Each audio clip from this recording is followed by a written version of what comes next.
राजा एक व्यापारी था जो कि लाल घाटी नामक गांव में रहकर व्यापार करता था। परंतु कुछ समय से राजा का धंधा सही नहीं चल रहा था।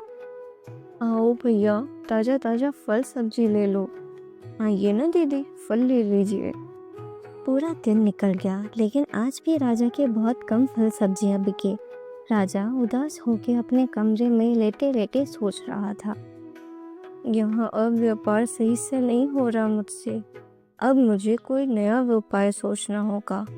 क्यों ना किसी दूसरे गांव में जाकर व्यापार करता हूँ, क्या पता मुनाफा भी ज्यादा मिले। ऐसा सोचकर राजा मायापुर नामक गांव में जाके व्यापार करने का सोचता है। वो अगले दिन ही मायापुर जाने के लिए निकल जाता है।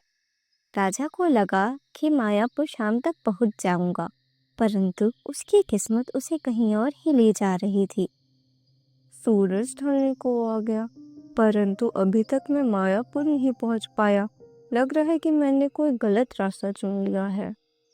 राजा धैर्य दिखाते हुए उसी रास्ते में आगे बढ़ता रहा, इस उम्मीद में कि कोई ना कोई तो मिल ही जाएगा। अब सूरज भी पूरी तरह डूब गया था। राजा को दूर में एक रोशनी दिखाई पड़ती है। लग रहा है आसपास में कोई गांव है। आज रात के लिए मुझे यहीं रुक जाना चाहिए। रात को राजा उसी गांव में रुक गया। सुबह होते ही वो उस गांव को देखने निकल गया। मेरी उम्मीद से तो यह गांव काफी बड़ा है, क्यों ना यहीं रुक के कुछ दिनों पे व्यापार कर लिया जाए। भैया, आप इस गांव में नए मालूम पड़ते हो? हाँ भैया, कल रात में ही मैं यहाँ आया था। वैसे यह कौन सा गांव है? ये एक बहुत प्राचीन गांव है पाटलिपुत्र। ये गांव हमारे पूर्वजों ने बसाया था, जो कि 100 वर्ष से भी पुराना है। ओह, इतना पुराना गांव। राजा मन ही मन सोच रहा था कि कुछ समय इसी गांव में रुक के कोई व्यापार कर लेता हूँ, क्या पता अच्छा धन कमा लूं यहीं से। राजा उसी गांव में रुक के अनाज का व्यापार करने लगा। पूरे गांव में घर घर जाके नए नए अनाज खरीद कर बेचता रहता था। ऐसा करते करते उसे 2 महीने उसी गांव में बीत जाते हैं। परंतु जब भी वो उस गांव के एक चौक से गुजरता, उसे एक पेड़ के नीचे बूढ़ी औरत बैठी हुई मिलती, जो कि अपने आप में ही कुछ ना कुछ बोलती रहती थी। ये बूढ़ी अम्मा हरदम यही पेड़ के नीचे क्या करती रहती है और किससे बातें करती रहती है। राजा जब भी कभी उस बूढ़ी औरत को देखता था, उसके मन में एक उत्सुकता जागती थी, उस अम्मा से जाके बात करे। पर राजा यह विचार अपने मन में दबाकर रह जाता था और आगे बढ़ जाता था। पर एक दिन राजा जब सुबह उठकर बाहर निकलता है व्यापार करने को, तो देखता है कि आज कोई नजर ही नहीं आ रहा। बड़ी अजीब बात है, आज बस कोई नजर ही नहीं आ रहा। हो सकता है सब कहीं गए होंगे। चलो गांव के दूसरे हिस्से में चल के देखता हूँ, कोई ना कोई तो मिल ही जाएगा। पर पूरा दिन घूमने के बाद भी राजा को कोई नहीं दिखा। पर थोड़ी दूर और चलने पर उसे उसी चौक पर वह बूढ़ी दादी बैठी हुई दिखती है। राजा दौड़कर उनके पास जाता है। उसके पास जाते ही राजा उनकी बातें सुनता है। अम्मा, ओ अम्मा, तुम यहाँ अकेले क्यों बैठी हो? और गांव के बाकी लोग कहाँ चले गए सब? तुमको पता है कुछ? अम्मा, क्या तुम मेरी बात समझ पा रही? हाँ बेटा, क्या हुआ? यह गांव एक रात में खाली कैसे हो गया? बेटा, गांव तो हरदम से ही खाली था। तुम जिनको देख रहे थे इतने दिनों से, वो केवल भटकती हुई आत्माएं थीं, जो कि एक श्राप के कारण इसी गांव में बनकर रह गई थी। राजा दादी की बातें सुनकर पहले तो एकदम आश्चर्यचकित रह जाता है, पर उसको लगता है कि दादी कोई मनगढ़ंत कहानी सुना रही है। राजा दादी की उल्टी सीधी बातें सुन के वहां से जाने लगता है, पर दादी उसको रोक कर बोलती है, तुझको मेरी बातों पर भरोसा नहीं हो रहा, मैं जान रही हूँ, पर मेरी बातें तो सुन के जा। राजा वहीं रुक जाता है और दादी की बातें सुनने लगता है। ये गांव बहुत प्राचीन और बड़ा गांव था, पर यहाँ के लोगों ने लालच में आके एक दिन चुड़ैल के साथ मिलकर एक रस्म करी। कैसी रस्म और किस चीज का लालच के कारण लोगों ने चुड़ैल का साथ दे दिया? चुड़ैल ने यहाँ के भोले भाले लोगों को अमरता का वरदान देने का लालच देके उनसे रस्म का हिस्सा बनाया। अमर होने के लिए लोगों ने चुड़ैल का साथ दे दिया।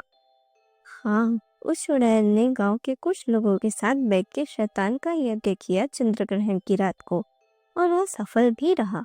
तब से लेकर आज तक गांव वालों को खुद नहीं पता कि वो भूत बन चुके हैं और इसी गांव में रह रहे हैं।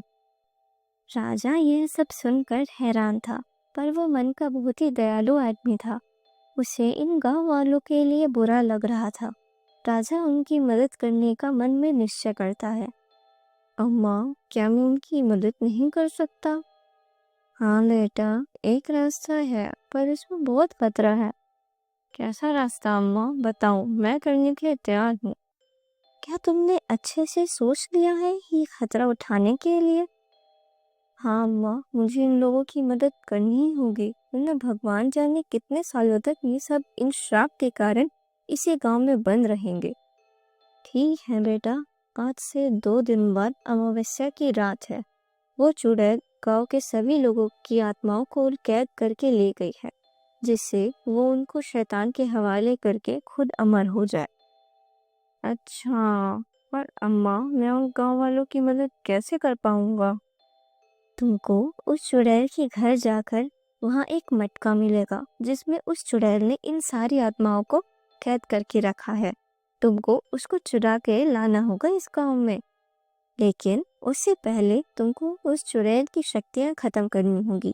उसके लिए तुमको उसकी एक माला को नष्ट करना होगा, जो कि वो चुड़ैल अपने घर में छुपा के रखती है। ठीक है दादी, पर मुझे उस चुड़ैल के घर का पता कहाँ से मिलेगा? दादी ने राजा को उस चुड़ैल के घर का रास्ता बताया। राजा ये सुनते ही अगले दिन सुबह गांव वालों की मदद करने के लिए निकलने का निश्चय करता है। सुबह ही राजा उठता है और तैयार होकर दादी के बताए हुए रास्ते में निकल जाता है। इतने घने जंगल में मुझे सावधानी रखते हुए आगे बढ़ना होगा। राजा संभल संभल के जंगल पार करता हुआ आगे बढ़ रहा था। बहुत देर चलने के बाद राजा को चुड़ैल का घर दिखाई पड़ता है। तुम, ये वही घर है जो अम्मा ने बताया था। जरूर वो चुड़ैल यहीं रहती होगी। ये मौसम भी अभी खराब होना था। जैसे ही राजा घर के पास पहुंच रहा था, उस घर के आसपास बारिश हो रही थी और बिजली कड़क रही थी। राजा जैसे तैसे चुड़ैल के घर में घुस जाता है। चुड़ैल वहाँ तैयारी कर रही थी अगले दिन की। सारी तैयारियां हो गई हैं, बस अब इंतज़ार है तो कल की रात का, फिर मैं अमर हो जाऊंगी। वह चुपके चुपके ऊपर वाले छज्जे में चढ़ जाता है। वहाँ उसको एक मटके के ऊपर हवा में लटका हुआ माला दिखाई देता है। लगता है ये वही माला है जिसमें चुड़ैल की शक्तियाँ हैं। इस माला को मुझे कहीं दूर लेके भाग जाना चाहिए, फिर उसे तोड़ने का तरीका ढूंढूंगा। जैसे ही राजा को वो माला को उसकी जगह से हटाता है, नीचे से तेज चिल्लाने की आवाजें आती हैं। आसपास बिजली चमकने लगती है। लगता है उस चुड़ैल को पता चल गया, मुझे जल्दी से यहाँ से भागना होगा। राजा जैसे तैसे करके उस घर से भागता है, लेकिन जैसे ही वो पीछे मुड़ के देखता है, वो चुड़ैल हवा में उड़ते उड़ते उसका पीछा कर रही थी। क्या करूँ मैं, इससे पीछे कैसे छुड़ाऊँ? ये तो लग रहा है आज मुझे भी उन गांव वालों की तरह बंदी बना लेगी। तुझे क्या लगता है तू मुझसे बच के भाग जाएगा? तुझे भी इन गांव वालों की तरह मैं अपने कैद में कर लूंगी और तेरे भी आत्मा को शैतान को सौंप दूंगी। भाग यहाँ से, जहाँ तक भागेगा मैं वहां तक तेरा पीछा करूंगी। मुझे और तेज से भागना होगा, नहीं तो ये चुड़ैल मुझे भी पकड़ लेगी। भागते भागते राजा की सांसें फूलने लगी थी। राजा आसपास देखता है तो उसे पास में ही मजबूत बड़े पत्थर गिराए दिखते हैं।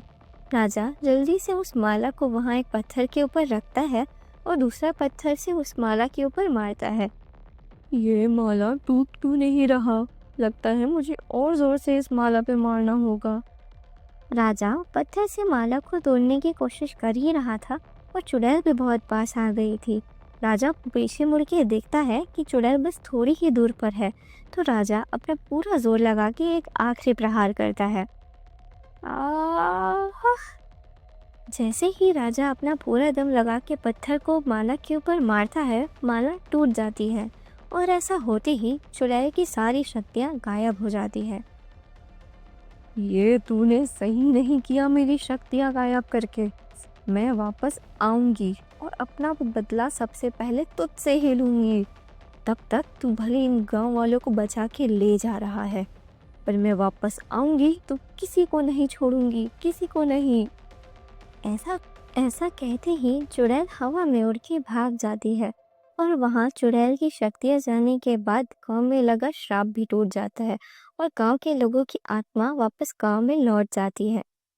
राजा गांव पहुंचकर देखता है कि गांव के सभी लोग वापस आ गए हैं और वे सभी पूरे हर्षोल्लास के साथ राजा का स्वागत करते हैं।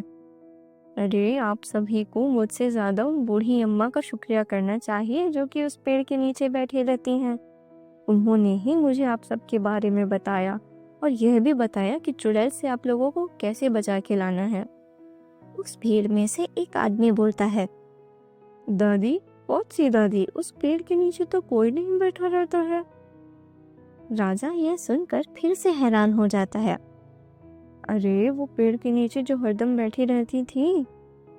गांव के लोगों को कुछ समझ नहीं आ रहा था कि राजा किसके बारे में बात कर रहा है। राजा जब सब गांव वालों को मिलकर उसी पेड़ के नीचे लेके जाता है तो उसे वहां कोई नहीं मिलता।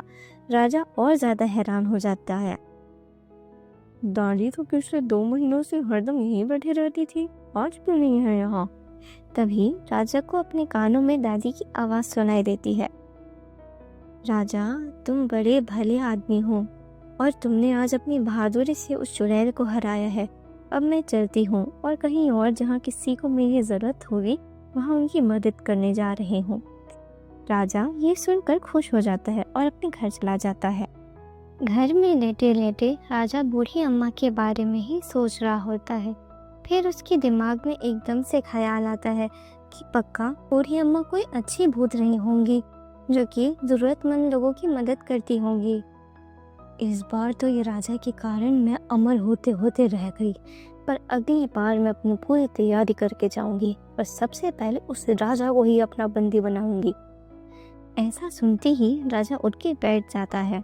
फिर उसको ध्यान आता है कि मैं बस सपना ही देख रहा था। अगर हम दूसरों से ज्यादा बहादुर और ताकतवर हैं तो हमेशा हमसे कमजोर और जरूरतमंद लोगों की मदद करनी चाहिए।